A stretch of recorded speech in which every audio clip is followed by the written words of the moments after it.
ஸ்ரீமதே ராமானுஜாய நமக. தினம் ஒரு திவ்ய பிரபந்தம் தொடரிலே இன்றைக்கு 2224வது பகுதி.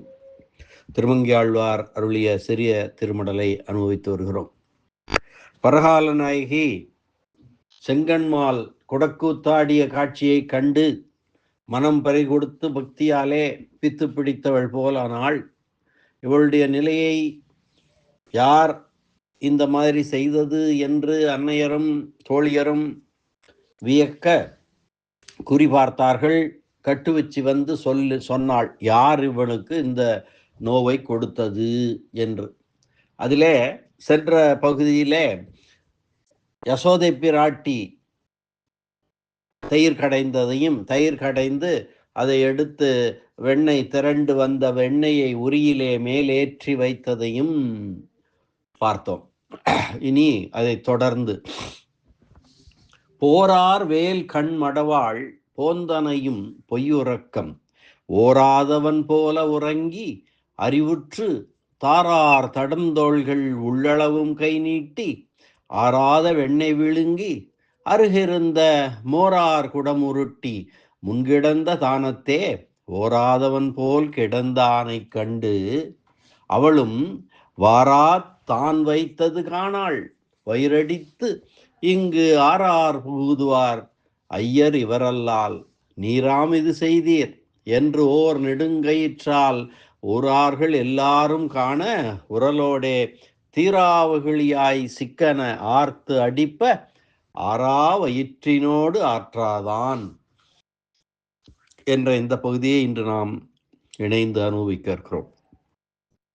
ஓரார் வேல்கண் மடவாள் போந்தனையும் பொய்யுறக்கம் ஓராதவன் போல் உறங்கி அறிவுற்று தாரார் தடந்தோள்கள் உள்ளளவும் கை நீட்டி ஆறாத வெண்ணெய் விழுங்கி அருகிருந்த மோரார் குடமுருட்டி முன்கிடந்த தானத்தே ஓராதவன் போல் கிடந்தானை கண்டு அவளும் வாராத்தான் வைத்தது காணாள்.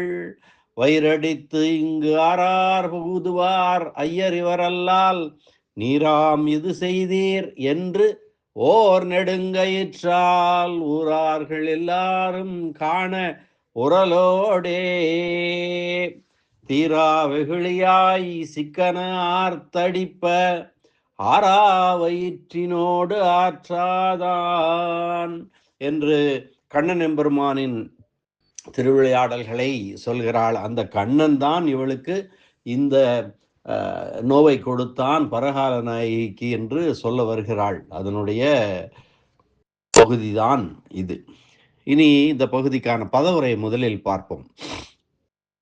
போரார் வேல் கண் மடவாள், போரிடும் வேல் போன்ற கூர்மையான கண்களை உடைய யசோதை போந்தனையும் உரியில் சேமித்து வைத்து அந்த இடத்தை விட்டு நீங்கிச் செல்லும் வரையில் ஓராதவன் போல் ஒரு நிகழ்ச்சியையும் அறியாதவனைப் போல பொய்யுறக்கம் உறங்கி பொய்யாக உறங்குகின்றவனைப் போல நடித்து அறிவுற்று அவள் யசோதை பிராட்டி அந்த இடத்தை விட்டு நீங்கியபின் விழித்து கொண்டு தாரார் தடந்தோள்கள் மாலையை அணிந்த பெரிய தோள்களை உள்ளளவும் கை நீட்டி வெண்ணெயை செமித்து வைத்த பாத்திரத்தின் அடிவரையிலும் நுழைத்து, அது கை எந்த அளவுக்கு போகிறதோ அந்த அளவுக்கும் நுழைத்து ஆறாத வெண்ணெய் விழுங்கி, எவ்வளவு உண்டாலும் திருதிதராத வெண்ணெயை எடுத்து விழுங்கி அருகிருந்த வெண்ணெய்த்தாளி இருந்த இடத்திற்கு அருகே தரையில் வைக்கப்பட்டிருந்த மோரார் குடம் உருட்டி மோர் நிறைந்த குடத்தை அதனிடம் தனக்கு விருப்பமின்மை புலப்பட மோர் கீழே பெருகி ஓடுமாறு கவிழ்த்து உருட்டி முன்கிடந்த தானத்தே, அதற்கு முன் தான் பொய்யுறக்கம் உறங்க படுத்திருந்த இடத்திலேயே ஓராதவன் போல் எது நிகழ்ந்தது நடந்தது எதுவுமே தான் அறியாதவனைப் போல கிடந்தானை படுத்து கொண்டிருந்த கண்ணனை அவளும் வாரா கண்டு அந்த யசோதை அவ்விடத்து வந்து பார்த்து தான் வைத்தது காணாள். தான் உரியிலே சேமித்து வைத்திருந்த வெண்ணெய் திரளை காணாதளாகி வயிறடித்து, ஐயோ இவ்வளவு வெண்ணெயும் கண்ணன் தனியே உண்டானால் சாப்பிட்டானால் அவனுக்கு அது செரிக்குமோ செரிக்காதோ என்ற அச்சத்தால் வயிற்றில் அடித்து கொண்டு, ஐயர் இவரல்லால் கண்ணனாகிய இந்த பெரிய மனிதரை தவிர இங்கு புகுதுவாரார்? இந்த உரியிருக்கும் இடத்தை அணுகவல்ல ஆற்றலுடையவர் வேறு யாவர் உள்ளார்? நீராம் இது செய்தீர் என்று உரியில் இருந்த வெண்ணெயை விழுங்கியவர் நீரே என்று சொல்லி, தீரா வெகுளியளாய் நீங்காத கோபத்தை உடையவளாய் ஒரு நெடுங்கயிற்றால் கையில் கிட்டியதொரு குறுங்கயிற்றால் ஊரார்கள் எல்லாரும் காண திருவாய்ப்பாடியில் இருந்த ஆயர்குல மகளிர் எல்லோரும் காணும்படியாக உரலோடே சிக்கன ஆர்த்து அடிப்ப ஒரு பொத்தை உரலோடு அழுந்த கண்ணனை அந்த கயிற்றாலை கட்டி அவனை அடிக்கவும், ஆறா வயிற்றினோடு ஆற்றாதான். நிரம்பாத அவ்வளவு வெண்ணையும் சாப்பிட்ட பிறகும் நிரம்பாத வைரம் அவனுக்கு, நிரம்பாத வயிற்றினோடும் பொறுக்க முடியாத துயரத்தோடும் நிற்பவனானான் கண்ணன். அந்த கண்ணன் தான் உன் மகளுக்கு இந்த தீரா நோவை செய்திருக்கிறான் என்று கட்டு வச்சு கூறுகிறாள். இனி இந்த பாசுர பகுதிக்கான பொருள் பார்க்கலாம். திரண்ட பொருள். வேல் போன்ற கண்களையுடைய யசோதை இவன் களவுக்கு வருவானோ என்று பார்த்து கொண்டிருந்தாள். அவள் அங்கிருந்து போகும் வரையிலும் அவன் பொய்யுறக்கம் கொண்டான். யசோதை பிராட்டி சென்ற பிறகு இவன் விழித்து கொண்டு தாளிகளிலே, வெண்ணெய் தாளிகளிலே தேடி மாலை அணிந்திருந்த தோள் வரையில் கையை நீட்டி திருப்தி பெறாமலே மேன்மேலும் வெண்ணெய் முழுவதையும் விழுங்கி அருகிலே இருந்த மோர்க்குடத்தை உருட்டி முன்பு தான் படுத்து கொண்டிருந்த இடத்திலே ஒன்றுமே அறியாதவன் போல திரும்ப படுத்து கிடந்தான். யசோதை திரும்ப வந்தாள். வந்து பார்க்கும்போது அங்கு வெண்ணெயை காணாமல், ஐயோ இவனுக்கு இந்த வெண்ணெய் ஜீரணமாகுமோ, இவ்வளவும் உண்டானோ என்று வயிற்றில் அடித்து கொண்டு, பெரியவரே உம்மை தவிர வேறு யார் இங்கு புகுந்தார்? இது செய்தது நீரே, வேறு எவரும் இல்லை என்று சொன்னாள். சொன்னதோடு நில்லாமல் கோபம் கொண்டு ஊரார் அனைவரும் காணும்படியாக இவனை இழுத்து கொண்டு போய் ஓர் உரலோடு குறுங்கயிற்றினால் கட்டி வைத்தாள். கோபம் தீராமல் அடித்தாள். இவன் அந்த நிலையிலும் பசியடங்காத வயிற்றோடு பொறுக்க மாட்டாமல் இருந்தான். அதல்ல அவனுக்கு கவலை, வெண்ணையையும் பெண்களையும் எங்கே ஒளித்து விடுவார்களோ, ஒளித்து வைத்து விடுவார்களோ என்று கலங்கி நின்றானாம் கண்ணன் எம்பெருமான். இனி இந்த பாசுரத்திற்கான வியாக்கியான சக்கரவர்த்தி பெரியவாச்சான் பிள்ளையினுடைய வியாக்கியான விவரணத்தை பார்க்கலாம். போரார் வேல் கண் மடவாள். வெண்ணையை பாதுகாவலாக வைக்கும்போது கண்ணன் பார்த்துவிடப் போகிறானே என்று 4 திசையிலும் கண்களை அகல விழித்து பார்க்கையாகிற போரை செய்யும் வேல் போன்ற கண்களை உடைய யசோதை பிராட்டி. போரார் வேல் கண்மடவாள். போந்தனையும் அவள் அந்த இடத்தை விட்டு போகும் நேரம் சிறிது நேரமே, ஆனாலும் கண்ணனுக்கு அது நீண்ட நேரமாக தோன்றுகிறது. ஒரு பகல் 1000 ஊழியாய் என்று திருவாய்மொழி சொல்வது போல அவனுக்கு தோன்றுகிறது. வெண்ணையில் விருப்பமில்லாமல் கண்ணன் படுத்து கிடக்கவில்லை. அடியார் கைப்பட்ட பொருளை பெறாத ஒவ்வொரு கணமும் 1000 கல்ப காலமாக தோன்றுகிறது அவனுக்கு. வெண்ணையில் விருப்பம் இல்லாமல் கிடக்கவில்லை. ஏற்கனவே பல இடங்களில் களவு கண்டு உண்டு வெண்ணெய் பசி மந்தமாயிருக்கையாலே படுத்து கிடக்கிறான். பொய்யுறக்கம்.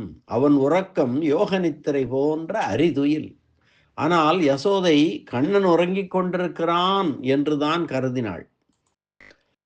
போராதவன் போல் உறங்கி, கண்ணனுக்கு எப்பொழுதும் உறக்கத்திலேயே ஈடுபாடு, வேறு நினைவு ஏதும் இல்லை என்று மற்றவர் கண்களுக்கு புலப்படும்படி உறங்கிக் கொண்டிருந்தான். உண்மையாக உறங்கவில்லை, உறங்குவது போல் பாசாங்கு செய்து கொண்டிருந்தான். அறிவுற்று அறிவற்ற பொருள்களுக்குள் அறிவு குடிபுகுந்தது போல பொய் உறக்கம் உறங்கக்கூடியவர் திடீரென்று எழுந்திருப்பது போல எழுந்திருக்காமல் உண்மையிலேயே நன்றாக உறங்கி விழித்து கொள்வோர் சோம்பல் முறிப்பது, கொட்டாவி விடுவது போன்றவற்றையெல்லாம் செய்து எழுவது போல எழுந்தான். கண்ணனுடைய களவு தொழிலை உணர்ந்த யசோதை நடுவிலே வந்து பார்த்தாலும் உண்மையில் உறங்கினவன் விழித்தான் என்று நினைக்கும்படியாக கண் விழித்து எழுந்தான். தார் ஆர் தடந்தோள், மாலையோடு கூடிய தோள்களை உடையவன் வெண்ணெய்த்தாளியிலே கையை விட்டான். வைகளும் வெண்ணெய் கைகலந்துண்டான் என்று திருவாய்மொழியிலே நம்மாழ்வாரும் அருளி செய்திருக்கிறார் அல்லரோ. உள்ளளவும் கை நீட்டி, வெண்ணெயில் எவ்வளவுக்கு எவ்வளவு கை விடுகிறோமோ அவ்வளவுக்கு அவ்வளவு நிறைய வெண்ணெய் கிடைக்கும், அவ்வளவு வயிறு நிரம்பும் என்று சிறுபிள்ளைத்தனத்தாலே கண்ணன் நினைக்கிறானாம். உள்ளளவும் கை நீட்டி, தாரார் தடந்தோள் உள்ளளவும் கை நீட்டினான் என்று யசோதை எப்படி அறிந்தாள் என்று நஞ்சியர் பட்டரை கேட்க, பட்டர் சொன்னாராம், கண்ணன் தோள்களில் பூசியிருக்கும் கோயில் சந்தனத்தை வெண்ணெய்த்தாளியின் விளிம்பில் கண்டு சொல்லுகிறாள் போலும் என்று பட்டர் அருளி செய்தார். அதாவது கையை முழுக்க நீட்டும் போது இவன் கையில் சந்தனம் தடவி இருக்கிறான். அந்த சந்தனம் அந்த வெண்ணெய்த்தாளியின் விளிம்புகளில் இருக்கும் அல்லவா, ஒட்டி கொள்ளும் அல்லவா, அதை பார்த்துவிட்டு யசோதை பிராட்டி சொல்லியிருக்கலாம் என்று பட்டர் நஞ்சியருக்கு பதில் சொல்கிறார். ஆறாத வெண்ணெய், முதலில் அமுது செய்த வெண்ணெய் பசியை மிக கூட்டக்கூடிய மருந்தாகி மேன்மேலும் வெண்ணெயை உண்ணத் தூண்டுகிறது. ஆறாத வெண்ணெய் விழுங்கி வெண்ணெய்த்தாளியில் வெண்ணெய் ஏதும் மீதமில்லாமல் எல்லாவற்றையும் எஞ்சாமல் உட்கொண்டு அருகு இருந்த மோரார் குடமுருட்டி, வெண்ணெயை விழுங்கி வெறுங்கலத்தை வெற்பிடையிட்டு என்று பெரியாழ்வார் திருமொழியிலே சொல்லுவார். அதுபடியே வெண்ணெய் இருந்த சட்டியை கல் மீது வீசி எறிந்து உடைத்து விட்டு போவது கண்ணனுக்கு வழக்கம். அப்படி தூக்கி எறிந்து உடைக்கும் போது அந்த ஒலி, அந்த சப்தம் அவனுக்கு ரொம்ப பிடிக்குமாம். அதைத்தான் பெரியாழ்வார் சொல்வார், வெண்ணெயை விழுங்கி வெறுங்கலத்தை வெற்பிடையிட்டு அந்த ஓசை கேட்கும் என்று. அதுபோல அருகிருந்த மோரார் குடமுருட்டி, சுவாபதேசத்திலே அதாவது உள்ளுரை பொருளிலே வெண்ணெய் போல இனிய ஆத்ம வஸ்துவை எடுத்துக்கொண்டு வெறுங்கலம் போன்ற உடலை போக்கி இன்புறக்கூடியவன் எம்பெருமான் என்பதாகும். அப்படியே இங்கும் சாரமான வெண்ணெயை விழுங்கிவிட்டு அசாரமான மோர்க்குடத்தை உருட்டி விடுகிறான் என்கிறார் வியாக்கியான சக்கரவர்த்தி. மிகச்சிறந்த பகவத் அடியார்கள் அருகில் களனி மிண்டர்கள், உடலை மட்டும் வளர்ப்பவர்கள் இருப்பது பொறுக்க ஒண்ணாததாய் இருப்பது போல வெண்ணெய் குடத்துக்கு அருகே மோர்க்குடம் இருப்பது கண்ணனுக்கு பொறுக்க முடியாததாய் தோன்றவே மோர்க்குடத்தை உருட்டி தள்ளினான். சுவாபதேசத்திலே சாரபூதரான சத்துக்களை உகந்து கொள்ளுவான் என்பதும் அசாரபூதரான அசத்துக்களை இகழ்ந்து தள்ளுவான் என்பதும் சொல்லிற்றாயிற்று. இதன் மூலம் பட்டர் சந்திரபுஷ்கரணி கரையிலே ஆழ்வார்கள் எழுந்தருளியிருந்த திருமண்டபத்திலே இருந்து திருமடலுக்கு விளக்கம் சொல்லுவார். இந்த இடத்திற்கு நயம் சொல்லும் போது பட்டர் அந்தணர்களுடைய செல்வத்தை எல்லாம் பாழையே போக்கினான் என்று அருளி செய்தார். மோர்க்குடத்தை உருட்டியது அந்தணர்களுடைய செல்வத்தை எல்லாம் எப்படி பாழையே போக்கினான் என்றாகும் என்ற கேள்வி வருகிறதல்லவா. பார்ப்பனர்கள் மோர்க்குழம்பில் பெருவிருப்பம் உடையவர்கள் ஆதலால் பட்டர் மோரினை அந்தணர்களுடைய செல்வம் என்கிறார். புளி தயிர் பிசைந்த என்ற குறுந்தொகை பாடல் 167ஆம் பாடல் பார்ப்பானையும் பார்ப்பனியையும் இல்லறம் நிகழ்த்துவாராக கூறியது என்று நச்சினார்க்கினியர் தொல்காப்பியர் பொருட்படல அகத்திணையில் குறியிட்டிருத்தல் இந்த கருத்துக்கு அரண் செய்யும். முன்கிடந்த தானத்தே, தான் வெண்ணெய் திருடிய செயலை யாராவது பார்த்துவிடப் போகிறார்களே என்று உடல் பதறி கண்ணன் வந்து விழுந்த இடம் முன்பு அவன் ஏற்கனவே படுத்திருந்த இடமாயிற்று. முன்கிடந்த தானத்தே, தன்னுடைய திருவுள்ள கிடக்கையாலே எம்பெருமான் பழைய இடத்திலே வந்து படுத்தான். இவன் திருடினான் என்று கூறும்போதும் படுக்கையோடேயே வந்து திருடினானோ என்றபடி. யசோதை முன்னர் பொய்யுறக்கத்திலே கண்ணனை பார்த்த போது தன் கைகளையும் கால்களையும் எப்படி வைத்து கொண்டு படுத்திருந்தானோ அப்படியே களவு கண்ட பின்னும் சிறிதும் மாற்றமில்லாதபடி வந்து படுத்தானாம் முன்னிருந்த தானத்தே. ஓராதவன் போல் கிடந்தானை. வெண்ணையை பற்றிய எண்ணமே கண்ணனுக்கு இல்லையே என்று பார்ப்பவர்கள் சொல்லும்படி வெண்ணையை களவு செய்ததனை பற்றி தொடக்கத்திலிருந்தே ஒன்றும் அறியாதவனைப் போல படுத்து கிடந்தான் எனவும் சொல்லலாம். மேலும் தான் உருட்டின மோர் தன் படுக்கையை வந்து நனைத்தும் அதனை பற்றி ஒன்றும் அறியாது உறங்குவனைப் போல கிடந்தான் எனலாம். கண்டு அவளும் யசோதை வந்தாள், வந்து பார்த்தாள். கண்ணனை பெற்றவள் அல்லவா அவள். கண்ணன் படுத்து கொண்டிருந்த கிடப்பை கண்டவுடனேயே அவன் வெண்ணையை திருடியிருக்கலாம் என்று சந்தேகப்பட்டாள். வாராத்தான் வைத்தது காணாள். வந்ததுமே வாராததுமாக வந்ததும் வாராததுமாக யசோதை உரியிலே கைவிட்டு பார்த்தாள். வெண்ணெய் அங்கே அவள் வைத்திருந்த சுவடே புறப்படவில்லை. அந்த வெண்ணெய்த்தாளி காலியாக இருந்தது. வயிறடித்து வெண்ணெய் போய்விட்டதே என்று யசோதை வயிற்றில் அடித்துக் கொள்ளவில்லை. இவ்வளவு வெண்ணெயை உண்டால் இவன் வயிற்றுக்கு என்ன ஆகும் ஒத்துக்கொள்ளாதே என்ற காரணத்தினாலோ அல்லது இன்று வெண்ணையை திருடியவன் நாளை பெண்களை திருடத் தொடங்குவானோ, இவன் செயல் எந்த எல்லையில் போய் முடிய போகிறதோ என்ற அச்சத்தாலோ யசோதை தன் வயிற்றில் அடித்து கொண்டாள். வயிறடித்து இப்படி யார் புகுதுவார்? இலங்கை நகர் அரண் செய்து வைக்கப்பட்டது போல யசோதை வெண்ணையை யாரும் களவிட முடியாதபடி அரண் செய்து வைத்திருந்தாள். தாடியை வைத்து மேலே உரியிலேற்றி அதற்கு அந்த கயிறு போட்டு வைத்திருந்தாள். அப்படி இருந்தும் யாரோ வந்து எடுத்து திருடி இருக்கிறார்கள் என்று சொன்னால் ஐயர் இவரல்லால் இந்த வீட்டின் சிறிய முதலாளியான கண்ணன் தான் இந்த களவு செய்ய வல்லவன். நீராம் இது செய்தீர் என்று இந்த வெண்ணையை உன் கைவழியேதான் களவு போயிற்று, வேறு யாரும் இந்த செயல் செய்ய முற்பட மாட்டார்கள் என்று உறங்கிக் கொண்டிருந்த கண்ணனை கையை பிடித்து தூக்கி எடுத்து நீராம் இது செய்தீர் என்று ஓர் நெடுங்கயிற்றால் கண்ணன் யசோதையாகிய தான் வைத்திருந்த வெண்ணையை திருடப் போகிறான் எனவும் அவனை அடிக்க வேண்டும் எனவும் முன்கூட்டியே உணர்ந்து யசோதை கயிற்றை தேடி வைத்திருக்கவில்லை. அதனால் தன் கையில் கிடைத்ததொரு கயிற்றாலே ஓர் நெடுங்கயிற்றால் இந்த வரலாற்றை விளக்கும் இந்த ஆழ்வாரே கண்ணி குறுங்கயிற்றால் என்று பெரிய திருமொழியிலே குறிப்பிடுதலாலே நெடுங்கயிறு என்பது குறிப்பு மொழியாலே குறுங்கயிற்றை உணர்த்திற்று எனலாம். அல்லது கண்ணனுடைய திருமேனியை தீண்டும் பேறு பெற்ற பெருமையை உடைய கயிற்றை நெடுங்கயிறு என்று குறிப்பிட்டாள் எனவும் கொள்ளலாம்.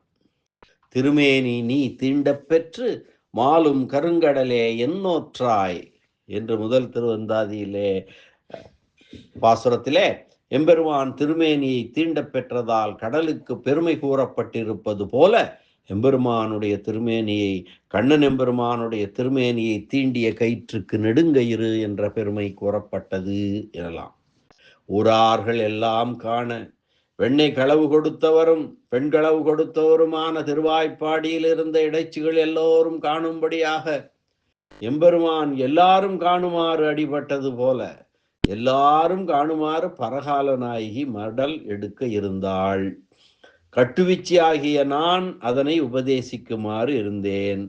எங்களை தவிர எல்லோரும் அவனுடைய வடிவினையும் பண்புகளையும் அனுபவித்து மகிழ்ந்தனர். அவனை காண முடிந்தால் காண்கிறோம், முடியாவிட்டால் வாழாயிருப்போம் என்று நினைத்தவர்கள் எல்லாரும் திருவாய்ப்பாடியில் இருந்தவரெல்லாம் கண்டுகளித்தனர். ஆனால் காணும் வரையில் மடலெடுத்தால் அல்லது உயிர் நிலை வர முடியாத நான் எம்பெருமானை காணப்பெறவில்லை என்கிறாள் பரகால நாயகி. இங்கே உரலோடு கண்ணன் இருந்த இடத்திற்கு உரலை உருட்டி கொண்டு வராமல் உரல் இருந்த இடத்திற்கு கண்ணனை இழுத்து சென்றாள் யசோதை.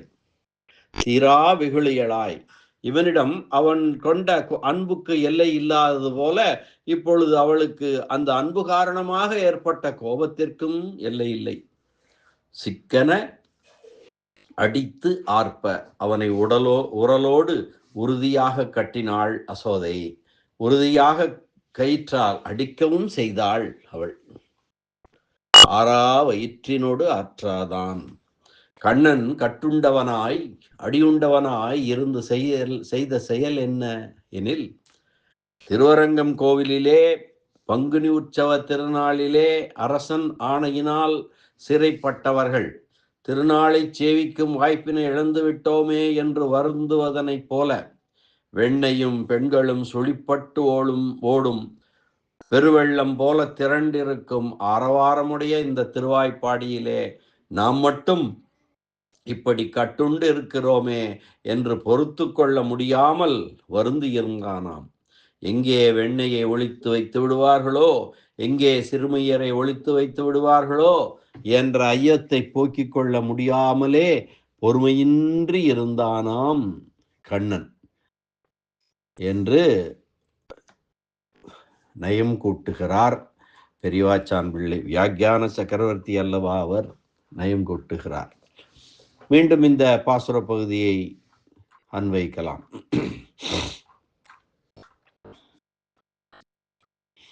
போரார் வேல்கண் மடவாள் போந்தனையும் பொய்யுறக்கம் ஓராதவன் போல் உறங்கி அறிவுற்று தாரார் தடந்தோள்கள் உள்ளளவும் கை நீட்டி ஆராத வெண்ணெய் விழுங்கி அருகிருந்த மோரார் குடமுருட்டி முன்கிடந்த தானத்தே ஓராதவனைப் போல் கிடந்தானை கண்டு அவளும் வாராத தான் வைத்தது காணாள்.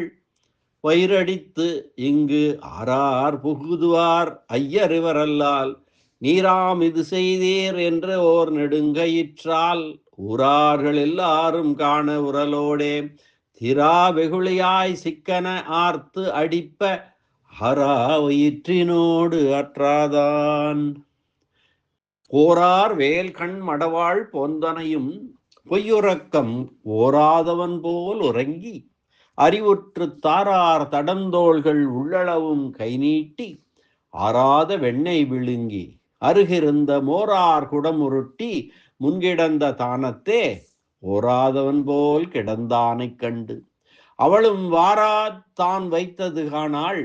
வயிறடித்து இங்கு ஆரார் புகுதுவார் ஐயறிவரல்லால் நீராம் இது செய்தீர் என்று ஓர் நெடுங்கயிற்றால் ஊரார்கள் எல்லோரும் காண உரலோடே தீரா வெகுளியாய் சிக்கன ஆர்த்தடிப்ப ஆறாவயிற்றினோடு ஆற்றாதான். அப்படி இருந்த கண்ணன் எம்பெருமான் தான் பரகால நாயகிக்கு இந்த நோவை கொடுத்திருக்கிறான் என்று நான் அறிந்தேன் என்று கட்டுவிச்சி சொல்வதாக அமைந்திருக்கிறது இந்த பாடல் பகுதி, இந்த பிரபந்தத்தின் இந்த பகுதி. இனி தொடர்ந்து என்ன சொல்ல போகிறாள் என்பதை அடுத்து வரும் பகுதிகளிலே அனுபவிக்கலாம். அதுவரை நன்றி, வணக்கம். ஸ்ரீனிவாச வெங்கடேச ராமானுஜதாசன், திருவரங்கம். எல்லாம் வல்ல எம்பெருமான் கண்ணன் திருவடிகளே சரணம். அரட்ட முக்கிய அடியார் செய்யும் கலிகன்றி கலியன் பரகாலன் திருமங்கையாழ்வார் திருவடிகளே சரணம். வியாக்கியான சக்கரவர்த்தி ராமாயண பெருக்கர் பரமகாருணிகர் உரைப்பெருமன்னர் பெரியவாச்சான் பிள்ளை திருவடிகளே சரணம். ஆழ்வார் எம்பெருமானார் ஜீயர் திருவடிகளே சரணம்.